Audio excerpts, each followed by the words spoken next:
Uhuru were to betray Raila, the latter is likely to do two things. 1. Raila might react. 2. Raila may not react, which both options are dangerous. What do you think of this? Please find out in our video today. Also like, share and subscribe to our channel. Politics, they say, make strange bedfellows. In politics, they also say there are no permanent friends or enemies because politics is a game of interest. Put differently, politics is not a marriage where the vows exchanged are binding. In fact, and considering a majority of our politicians are Machiavellians, dishonesty and betrayal are the only constant in politics. And this has been the story of Kenyan politics. It's against this background that close allies of former Prime Minister Raila Odinga have been pontificating on his imminent betrayal. They told The View that some political operatives and power brokers around President Uhuru Kenyatta are not working round the clock to scuttle the Uhuru Raila deal. Unlike the Swahili say, lisemwalo lipo na kama halipo,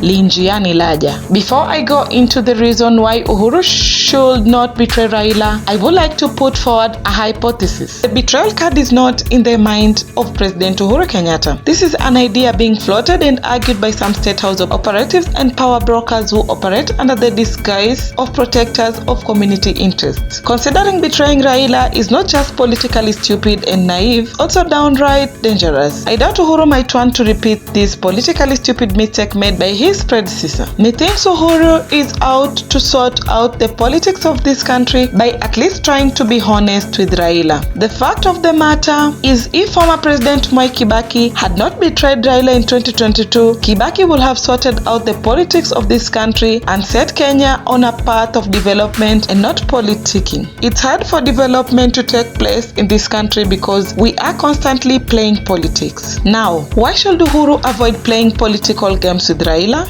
First, the consequences of betraying Raila are better imagined than experienced. If Uhuru were to betray Raila, the latter is likely to do two things, whereby 1. Raila might react, 2. Raila might not react, and I would like to submit that both options are dangerous, whereby Raila might decide not to react and go to his Opada farm in Bondo. If the political history of Africa is anything to go by, this is equally deadly dangerous. Why? Because it's one thing to manage Raila, the man, and it's another thing to manage his supporters. Many countries in Africa that have experienced long and unending civil war have been a result of leaving the people to manage themselves. Let's consider the first option. How will Raila react after being betrayed by Uhuru? First, he might resolve to adapt and implement the Samsonian option. Secondly, Raila might decide to support Deputy President William Ruto for the presidency in 2022. Like Samson in the Bible, Raila might decide to go down with the political elites. This kama mbaya. Samsonian option is dangerous, taking in mind that Raila has enough people who are willing to put their lives on the line just to see him get power. And Raila, unlike Ruto, knows how to get his public angry enough to demand for what they consider justice. Let no one tell political lies to Uhuru. This is a very dangerous card that Raila has under the table. Away from that, Raila can decide to back Ruto for president. State House operatives has already dismissed this ticket, saying it is not tenable since Ruto will lose the Kikuyu vote and Raila might not deputize Ruto. However, this is the reality. If Raila decides to support Ruto, he might not himself be on the ballot. By supporting Ruto, he will be calling it quits and handing over his supporters to Ruto. There is only one man with Tosha magic in this country. His name is Raila Odinga. If Raila Odinga backs Ruto, the DP will win the presidency, take it to the bank.